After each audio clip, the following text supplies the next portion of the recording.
l'onction de l'intérieur te protège. Et tu grandis dans cette onction dans toutes les dimensions. Et l'onction de l'extérieur, c'est lui maintenant qui commence à déverser sur toi des prodiges, des guérisons. Tu passes, les gens sont guéris. Tu parles, ça s'accomplit. Et les gens disent, assurément, celui-ci est envoyé de Dieu. Alors que dans ton cœur, ils ne sont pas là, ils ne voient pas. Mais à l'extérieur, ils voient les signes. Alléluia. Donc, il y a un temps pour chaque chose. Celui qui produit le vouloir et le faire. N'oubliez jamais ça. Le vouloir et le faire. Le temps de la sémence et le temps de la moisson. Ce sont des principes divins. N'oublions jamais ça. En attendant, celui qui l'a destiné à une tâche, nul ne mettra la main sur lui. Rappelle-toi, la manifestation de sa puissance, ce n'est pas ça qui traduit l'onction que tu as reçue. Hein. Il t'a oint alors que personne ne te connaissait. Il manifeste cette onction pour montrer que c'est lui qui t'a appelé et qu'il est avec toi tous les jours de la vie. Laisse que le temps soit accompli et que chaque chose se fasse en son temps. Pendant ce temps, qu'est-ce que tu vas faire? Aspirer ardemment. Tu as soif. Tu vas aller prendre de l'eau pour boire. Tu ne vas pas te priver de l'eau. Donc, Dieu veut voir un cœur qui a soif. Il dit quoi? Il va abreuver les terres arides. Il connaît le désir de ton cœur et la soif. Il va l'assouvir. Alléluia. Donc, un enfant de Dieu, ça doit être quelqu'un, un insatiable en ce qui concerne le bon. Faire le bon et continuer davantage à faire le bon. Alléluia. Pour finir, dans cet état-là, lisons Ésaïe 40, verset 31. Pendant le temps où tu es dans la formation, où tu commences à réaliser les choses, tout doucement avec le Seigneur, le Saint-Esprit, mais tu es fidèle, tu gardes la place à côté de lui, tu marches dans sa volonté. Pendant ce temps-là, il prend soin de toi, il te forme. Alléluia. Lisons Ésaïe 40, le verset 31. Mais ceux qui se confient en l'Éternel renouvellent leur force.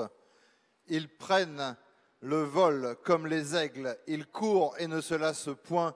Ils marchent et ne se fatiguent point. Vous voyez, ils se renouvellent dans leur force. Ils prennent leur envol comme de l'aigle. Ils courent et ne se lassent point. Parce que le problème, c'est quoi? C'est la lassitude. Commencer une chose, c'est bien. Mais terminer, c'est mieux. Combien sont ceux qui commencent mais ne finissent pas? Nombreux. Pourquoi? Parce que les gens se sont lassés. Les gens se sont fatigués. Certains se fatiguent malgré la croissance qu'ils ont. Tellement ils ont envie de vite faire qu'ils abandonnent le processus de leur formation pour anticiper des choses qui vont les amener à la perte. Alléluia. Lisons Galates 6, verset 9, qui nous parle de la récolte. Pourvu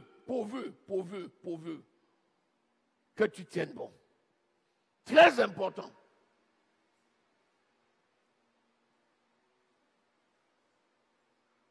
Ne nous lassons pas de faire le bien, car nous moissonnerons au temps convenable si nous ne nous relâchons pas.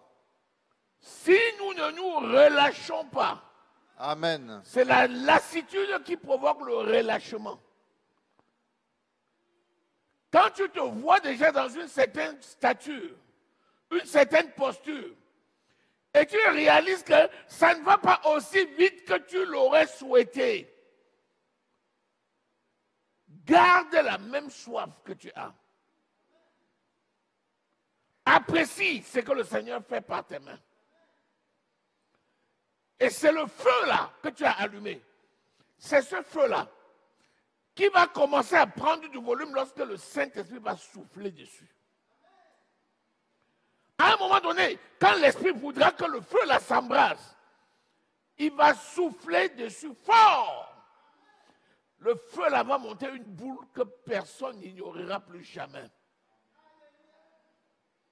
C'est pour ça que la lassitude tue. Beaucoup de personnes commencent l'œuvre mais ne finissent pas. Certains ont la révélation. Ils savent bien qu'ils sont appelés dans un ministère. Ils sont à la bonne école. Le Saint-Esprit les forme.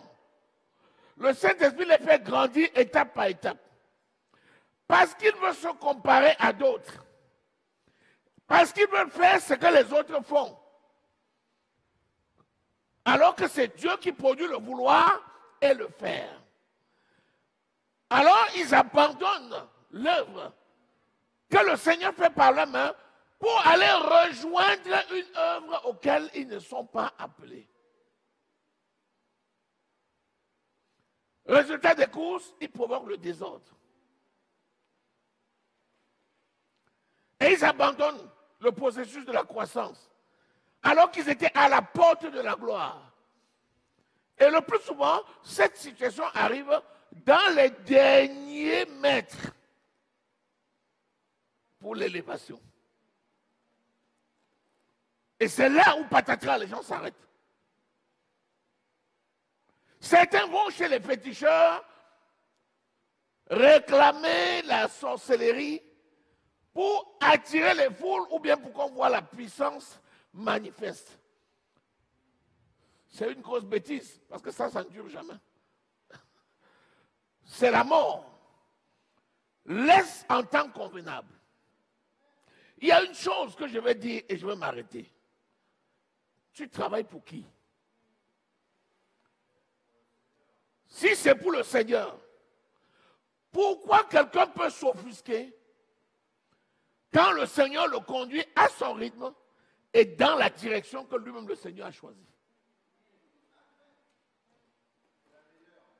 C'est la meilleure. Parce que le plan de Dieu pour ta vie, c'est ce qui est formidable. Tant que ta volonté n'est pas en harmonie avec la volonté de Dieu, tu cours à ta perte. Est-ce que nous sommes là? L'onction est rendue disponible. Bien sûr qu'il faut l'utiliser. Bien sûr qu'il faut avoir la soif. Il faut rechercher ardemment. Dans le jeûne, dans la prière, dans la méditation de la parole, il faut. Je ne dis pas que ça te déroge de la prière parce que c'est le temps de Dieu qui compte.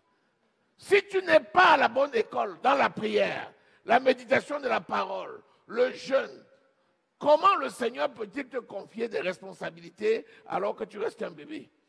Il veut voir quelqu'un de mature. Souvent on dit, cette personne-là, on ne le connaissait pas il y a quelques années. Et tout le monde le connaît maintenant. Est-ce que c'est quand tout le monde le connaît qu'il est devenu bon? Il était déjà bon depuis, mais il était préservé. Jusqu'à ce que le caractère de Christ soit formé en lui. Et quand le caractère de Christ est formé en lui, Dieu le fait connaître au grand public. Et ainsi, devant la notoriété soudaine, il ne tombe pas sous le jugement du diable. Alléluia. Il dit ne nommez pas les jeunes convertis, afin qu'enflés d'orgueil, ils ne tombent pas sous le jugement du diable. Mais prenez chacun et formez les gens, et l'onction de l'Éternel va se manifester dans leur vie. Est-ce que nous sommes là? Lisons pour finir Jérémie 2, verset 24. Et nous allons voir que Dieu nous a donné la nature pour nous montrer comment il travaille. Il nous dit parfois de nous inspirer des fourmis, de nous inspirer des arbres, de voir comment la nature fonctionne. Alors que nous, il nous a fait supérieurs à la nature, puisqu'il nous a donné le pouvoir de dompter la nature. Lisons. Ânesse sauvage, habituée au désert. Voilà. Il prend l'exemple de l'ânesse sauvage, qui a déjà ses habitudes dans le désert. C'est l'ânesse sauvage, mais l'ânesse qui connaît son désert. Elle a l'habitude de son désert. Continue. haletante dans l'ardeur de sa passion. Tout ce qu'elle en a sait, c'est qu'elle est dans son élément. Et elle est passionnée pour ce qu'elle fait. Elle a l'air nonchalante, allaitante, dans son désert qu'elle connaît. Continue. Qui l'empêchera de satisfaire son désir? Qui l'empêchera de satisfaire son désir? L'ânesse a l'apparence de nonchalance. Elle a l'apparence d'aller dans un chemin qu'elle ne connaît pas, vers les lieux arides. Et les gens commencent à s'inquiéter. L'ânesse va se perdre. Il dit, ne t'inquiète pas. L'ânesse là connaît son désert. Continue. Tous ceux qui la cherchent n'ont pas à se fatiguer. Tous ceux qui la cherchent n'ont pas à se fatiguer. L'ânesse la connaît le chemin. L'ânesse la connaît comment? Elle connaît tous les rouages du désert. Continue. Ils la trouvent pendant son mois. Ils la trouveront pendant son mois. Parce que l'ânesse, même si elle a l'air folle, elle connaît mieux le mois là que les gens. Elle connaît le chemin qui va la ramener dans son étable. Ainsi, les enfants de Dieu, tu peux avoir l'apparence de folie aux yeux des hommes. Les gens peuvent avoir l'impression que le chemin sur lequel est un désert sans fin. Reste tranquille. Le Dieu qui te conduit est en train de te former. Quand l'heure viendra, tout œil verra. Est-ce que tu es là? Acclame l'Éternel.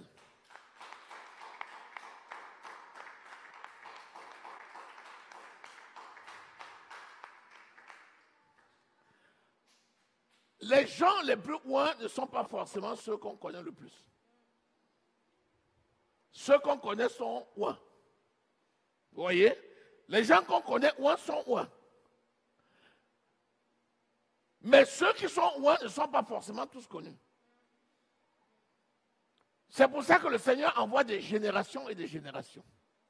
Il élève dans un lieu, il élève dans un autre lieu, puis il élève dans un autre lieu, puis il élève dans un autre lieu. L'essentiel, c'est d'être là où tu dois être, à l'heure que tu dois être, en temps convenable.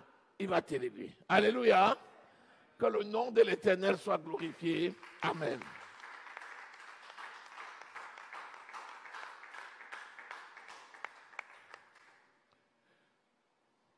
Qu'est-ce que nous avons dit? Sur comment favoriser l'action de l'onction dans notre vie. Si quelqu'un veut parler, qu'il prenne le micro et qu'il parle. Qu'est-ce que nous avons dit? Qu'est-ce que tu as retenu?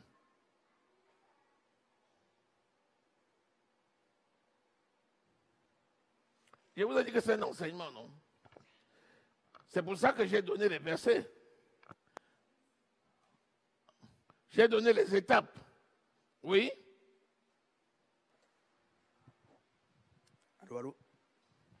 Tout d'abord, donc, se laisser conduire par le Saint-Esprit, qui va nous enseigner, qui va nous guider, et qui va nous rappeler les choses que Jésus a dit, et nous montrer les choses à venir, bien entendu, sous la coupote de la soumission de la parole de Dieu.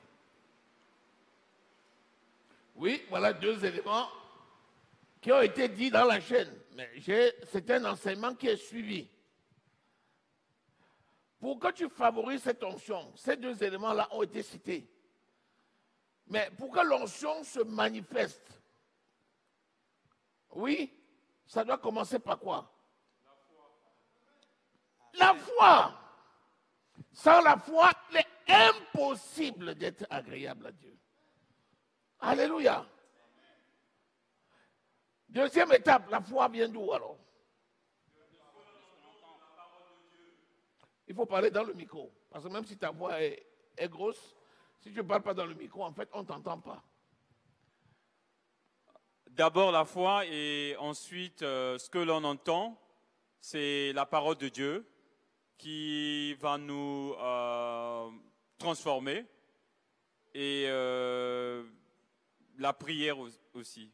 Bon, On a dit premièrement la foi. Et on a dit que cette foi venait de la parole de Dieu. Si ça vient de la parole de Dieu, la parole de Dieu vient d'où? C'était le troisième élément. La parole de Dieu vient d'où? Comment tu reçois la parole de Dieu? Par la révélation de l'Esprit. Par la révélation de l'Esprit. Qui te révèle quoi? Qui me révèle la révélation qui est dans cette parole. Parce que la parole sans la révélation est une lettre. La parole, voilà, c'est sur la lettre. L'Esprit te révèle la parole. Troisième étape. La parole vient de la révélation de l'Esprit à partir de la lettre. La lettre tue, mais la parole vivifie. Quatrième étape, cette parole-là, quel est l'impact qu'elle va avoir? Qu'est-ce qu'il faut? Dès lors que tu as eu la révélation de la parole, qu'est-ce que tu fais de cette parole? Elle doit dominer ton esprit. Très bien. Quatrième étape, elle doit dominer ton esprit. Si tu ne la laisses pas dominer ton esprit, tu es orgueilleux. Tu vas tourner en rond. Mais si elle domine ton esprit, qu'est-ce qu'elle va produire? Elle va produire le témoignage. Elle va produire le témoignage du Saint-Esprit. Saint-Esprit. Qui va commencer maintenant à dynamiser cette onction-là. Maintenant, tu es dans un dispositif de croissance. L'onction-là doit commencer à se manifester. Quel est le cinquième facteur qui va rentrer en jeu et qui est souvent une source de frustration? Vas-y. Cinquième élément, c'est quoi? C'est que on a parlé de l'onction de l'extérieur. Non, l'onction, que ce soit à l'intérieur ou à l'extérieur, tu es arrivé à un niveau où maintenant tu as créé des conditions qui sont favorables. Ça veut dire que tu t'attends à voir les grandes manifestations. Mais quel est le facteur indispensable à respecter? La soumission. Il faut la soumission. Il faut la soumission. C'est la soumission qui te permet quoi? Qui t'évite la chute. Ça t'évite de dévancer le Saint-Esprit pour essayer de faire les choses par toi-même. Et quand tu te soumets, tu respectes quoi? Sixième élément. L'autorité de la parole. Oui, l'autorité, on avait déjà dit. Tu as laissé que ça agisse sur ton esprit. Maintenant, tu t'es soumis. Pourquoi? Parce qu'il y a un temps pour chaque chose. Et ce temps-là, seul le Saint-Esprit le maîtrise. Parce que c'est lui le maître des stratégies. Il produit le vouloir et le faire. Et lorsque tu vas donc te soumettre, tu vas laisser que les choses se fassent en temps convenable. Et c'est ça qui va éviter. Pendant ce temps, et c'est le dernier élément, pendant que tu te soumets et tu attends que les choses se fassent en temps convenable, qu'est-ce que le Saint-Esprit va faire? Il va rendre témoignage. Oui, il rend témoignage. Il continue son témoignage, mais surtout, il y a tendance à la lassitude dont tu dois te fortifier. Et ceux qui se confient en lui vont recevoir un renouvellement de la force. Dans l'amour, en sorte que tu ne te relâches point, en sorte que tu n'abandonnes point. Le commencement d'une chose est bien, mais la fin est mieux. Que le nom de l'Éternel soit glorifié. Amen.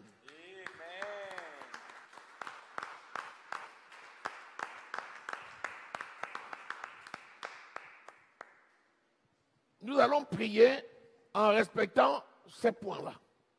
Alléluia. Oui.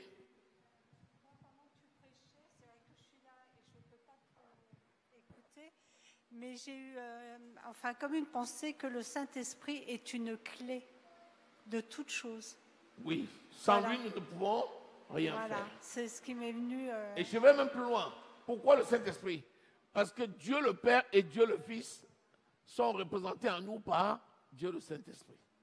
Donc tout ce qui se rapporte à Dieu le Père et Dieu le Fils, c'est réalisé par le Saint-Esprit pendant tout le temps de la grâce. Alléluia.